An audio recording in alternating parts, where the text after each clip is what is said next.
Hello everyone. आई question में आपका स्वागत है। मेरा नाम है देविंद्र पाठी। चलिए शुरू करते हैं। आज का टॉपिक जो है वो है समान नागरिक संहिता, यानी कि uniform civil code. Uniform civil code बहुत ही इंपॉर्टेंट टॉपिक है क्योंकि आप भारत के नागरिक हैं, तो आपको ये पता होना चाहिए कि यूनिफॉर्म सिविल कोड है क्या। आपको मैं पहले बता देता हूँ कि इसकी ज़रूरत क्यों पड़ी। जैसे कि मान लीजिए कि हमारे देश में दो तरीके के कानून होते हैं। एक होता है सिविल और दूसरा होता है क्रिमिनल। तो दो तरीके के कानून होते हैं। तो क्रिमिनल वाला जो होता है कानून, वो सभी के लिए समान होता है, ठीक है? सभी के लिए सेम होता है। जो क्रिमिनल लॉ होता है, वो सभी धर्मों के लिए समान तरीके से कार्य करता है। जैसे कि आप चाहे हिंदू हो, चाहे मुस्लिम हो, चाहे सिख हो, चाहे ईसाई हो, अगर आप भारत में रह रहे हैं, अगर आपने कोई ऐसा कार्य किया जो कि क्रिमिनल लॉ के अंतर्गत आता है, जैसे कि हत्या की आपने, यानी कि किसी को मार डाला, किसी को किल किया है और किसी का रेप किया है, और या फिर कोई ऐसी चीज़ें हैं जिसके लिए आपको क्रिमिनल लॉ के अंतर्गत रखा जा रहा है, तो उसे हम कहते हैं कि वह सबके लिए समान तरीके से कार्य करेगा, ठीक है? जो उसके रूल्स हैं, वो सभी के लिए समान तरीके से कार्य करेंगे। लेकिन जो सिविल वाला है, इसमें ऐसा नहीं है। इसमें जो कानून है, वो जैसे कुछ ऐसे होते हैं, जैसे कि आपका हिंदू लॉ अलग तरीके से कार्य करता है, जैसे उसमें जो रीति-रिवाज़ है, कुछ चीज़ें धर्मों के अकॉर्डिंग चलती हैं। तो उस तरीके से इसमें जो लॉ होते हैं, वो धर्म के अनुसार कुछ अलग-अलग होते हैं, ठीक है? तो इसी के वजह से जो यूनिफ़ॉर्म सिविल कोड है, उसकी रचना की गई, यानी कि उसको एस्टेब्लिश किया गया कि जिससे कि जो सिविल लॉ है, वो भी काफ़ी हद तक समान तरीके से सभी के ऊपर लागू हो सके। तो इस वजह से हमें यूनिफ़ॉर्म सिविल कोड की ज़रूरत पड़ी। तो चलिए देखते हैं कि इसका क्या हिस्ट्री रहा है और किस तरीके से अभी हमारे देश में ये कार्य कर रहा है, और क्या-क्या उसमें चुनौतियाँ आती हैं इसको लागू करने में, और क्या प्रेज़ेंट टाइम में सिनेरियो है, जो सरकार उसके बारे में क्या सोचती है और सुप्रीम कोर्ट क्या सोचती है, इसके बारे में भी चलिए देखते हैं, ठीक है?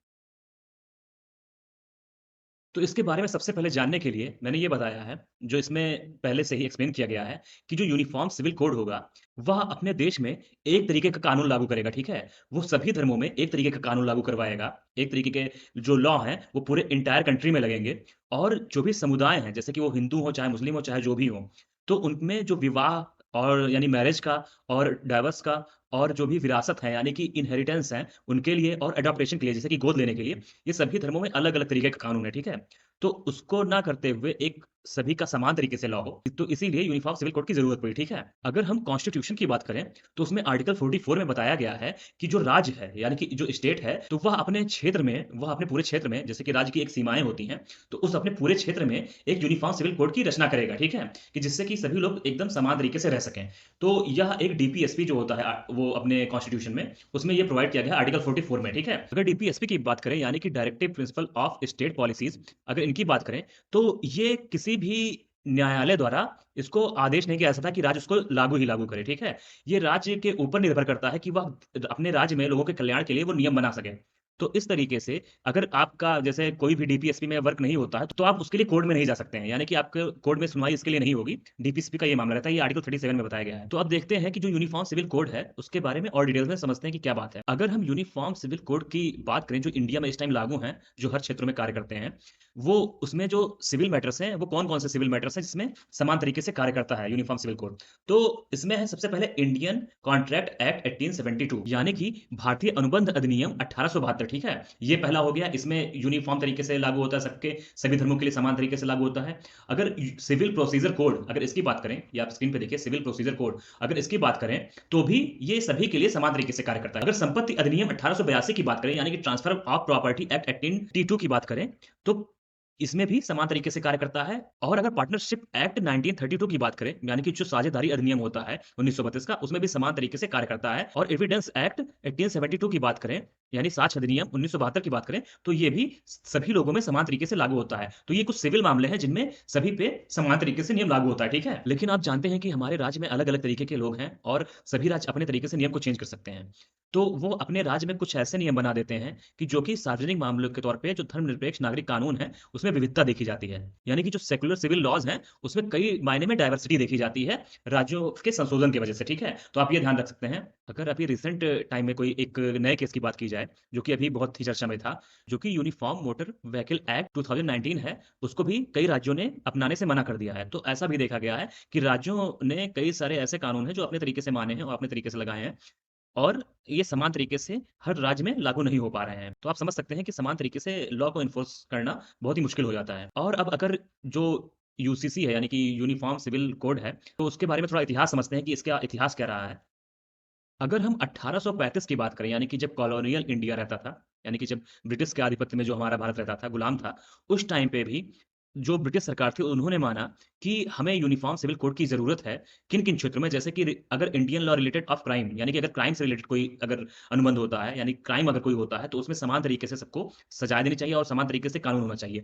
ये उन्होंने ध्यान दिया और अगर यहीं पे दूसरी बात करें कि अगर सबूतों की बात करें तो उसमें भी समान तरीके से कानून होना चाहिए, उन्होंने ये भी माना और अगर कॉन्ट्रैक्ट की बात करें यानी अनुबंधों की बात करें, तो उसमें भी यूसीसी होना चाहिए और विशेष तरीके से इसमें ये बताया गया कि जो हिंदू और मुस्लिम के पर्सनल लॉज़ हैं, इनको इस क्षेत्र से बाहर रखा जाए, ठीक है?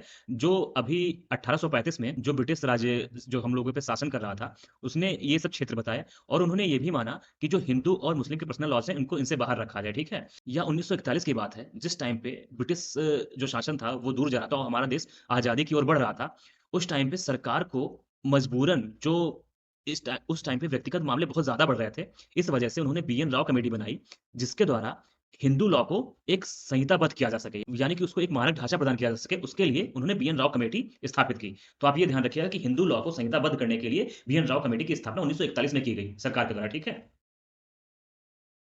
जो बीएन राव कमेटी थी, उसने अपना रिकमेंडेशन दिया और 1956 में जो हिंदू सक्सेशन एक्ट था, उसमें अमेंडमेंट किया गया, जिसमें हिंदू, बौद्ध धर्म और जैन धर्म और सिख धर्म में जो भी अनिच्छा से उत्तराधिकार संबंधित जो नियम थे, उसको उसको संशोधित किया गया, यानी उसमें अमेंडमेंट किया गया और उसको एक विधेयक के तौर पे अपनाया गया, ठीक है?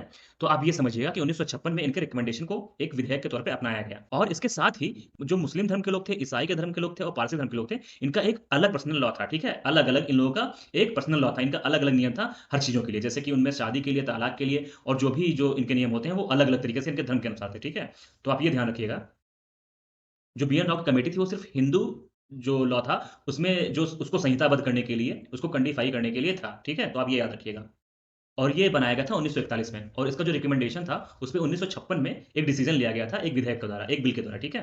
अगर हम 1985 के शाहबानो केस की बात करें और जो सरला मुद्गल केस है, जो कि 2 विवाह पे आधारित था, इसकी बात करें, तो इन दोनों में सुप्रीम कोर्ट ने कहा है, जो भी सरकार है, उसको यूनिफ़ॉर्म सिविल कोड पे आगे बढ़ना चाहिए, जिससे कि जो भी कानून है, उनको सही तरीके से फ़ॉलो करवाया जा सके और निर्णय लेने में टाइम ना लगे। क्योंकि आप देख सकते हैं कि इस टाइम पे जो हाई कोर्ट है, उनमें 4 मिलियन प्लस केसेस पेंडिंग हैं और जो भी डिस्ट्रिक्ट कोर्ट है, उसमें लगभग 11 मिलियन के आस-पास केस जो हैं और उनसे ज़्यादा ही केस होंगे वो पेंडिंग हैं। इतने पेंडिंग केसेस इस वजह से हैं क्योंकि सभी का अपना पर्सनल लॉ है, यानी कि हिंदू में कुछ अलग तरीके से कानून है, सभी के अपने धर्म का और मुस्लिम में अलग है, पारसियों में अलग है, क्रिश्चियन में अलग है। तो इस तरीके से जब ये अपना लॉ फ़ॉलो करते हैं, तो जब भी ऐसे कोई केसेस आते हैं कोर्ट के सामने, तो उनको उनके लॉ के हिसाब से थोड़ा देखना पड़ता है और संविधान के तरीके से देखना पड़ता है। तो इन सब चीज़ों में कन्फ्यूजन की वजह से इनमें पेंडिंग केसेस की संख्या बहुत बढ़ती जाती है और सॉल्व करने में भी बहुत मुश्किल होती है। तो इस वजह से इन दोनों केसेस का हवाला देते हुए जो सुप्रीम कोर्ट है उसने सरकार को कहा कि आप यूसीसी की तरफ आगे कदम बढ़ाएँ कि जिससे कि निर्णय लेने में आसानी हो और सभी लोग समान तरीके से न्याय पा सकें। और इसी तरीके से आप 3 तलाक का केस देख सकते हैं और जैसे बहुविवाह प्रथा देख सकते हैं। ये भी अपने आप में एक महिला के लिए यानी एक फीमेल जेंडर के लिए जो गरिमापूर्ण जीवन का एक अधिकार होता है, उसका एक विरोधाभास प्रदान करता है, यानी कि एक कॉन्ट्राडिक्टरी प्रदान करता है, ठीक है? क्योंकि अभी हम आज के ज़माने में 2023 में अब पहुँचने वाले हैं, फिर भी हम महिलाओं को उनका एक सही पोज़ीशन नहीं दे पा रहे हैं अपने समाज में। तो ये अपने आप में बहुत ही बुरी कंडीशन है और इसके लिए सभी को समान तरीके से न्याय देना चाहिए। तो यही अपना सुप्रीम कोर्ट का भी फैसला है और वो भी चाहता है कि सरकार भी ऐसे नियम लाए जिससे कि सभी में समानता हासिल हो सके।